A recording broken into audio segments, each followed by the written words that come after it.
One, already we discussed the binary phase system. In the binary phase system, we discuss isomorphous system and its example. Then we discuss eutectic system and its classification, and also we discuss the example of the eutectic system. Today we shall discuss about the peritectic binary phase system. Before going to start, we should know peritectic phase diagram or peritectic phase system has very important role. Actually there are different alloys we are forming by this phase system. Okay, so the question is arising in our mind that what is peritectic phase system. Peritectic phase system is the phase system where the two components are completely soluble in the liquid state. When solidification starts or during the solidification period, the liquid phase reacts with a new solid 1 and it gives another new solid 2. What does it mean? Now it means when solidification starts at a particular temperature, at a particular point, what will happen? The liquid phase reacts with a new solid 1 and gives another new solid 2.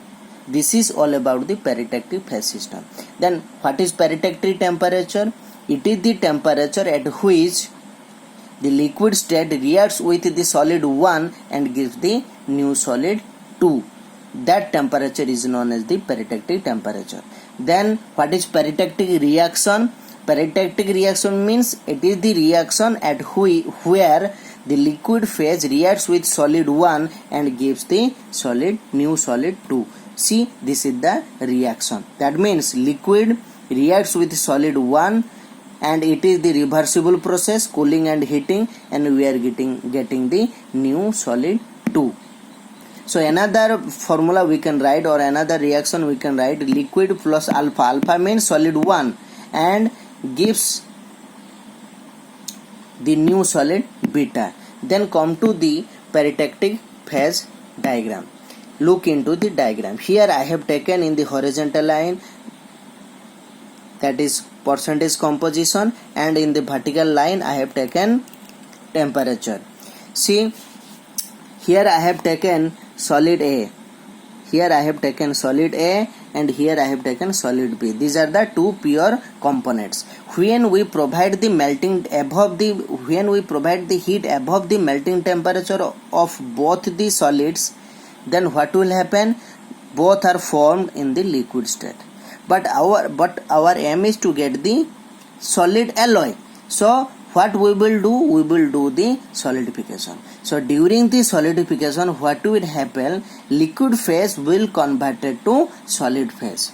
Okay, so what will happen at a particular temperature, at a particular point, we will see the liquid phase is converted to a new solid 1, that is alpha phase. Okay, so in between the liquid phase and the alpha phase, that is the intermediate phase. See, this is alpha plus liquid. So this alpha plus liquid or liquid plus alpha will gives the another new solid, that is beta. So among the alpha and beta there is a portion is known as the alpha plus beta. Similarly, above the beta and in between the liquid there is another intermediate phase, that is liquid plus beta phase. This horizontal line is known as the constant temperature line, and this constant temperature line is known as the peritectic temperature. Okay, so this is MA. MA means that is the melting temperature of the component A, and here also I have written that is MB, that is the melting temperature of the component B. So look into the diagram. This peritectic reaction has the very important rule. We will see different alloy system existing in the peritectic reaction or peritectic point. Okay, so come to the alloy, example of different alloys.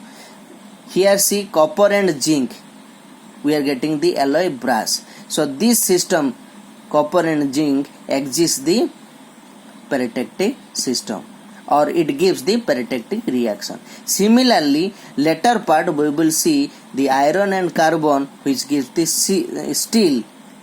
which is the alloy of iron and carbon, and here peritactic reaction also takes place, and at the peritactic point, that is very low carbon percentage, that is near about 0.3% of carbon, and we will discuss in the later part. Similarly, many ceramics are also exist in the peritactic reaction. So I am giving the example of the alloy system, how the liquid and alpha combinedly gives the new solid beta. See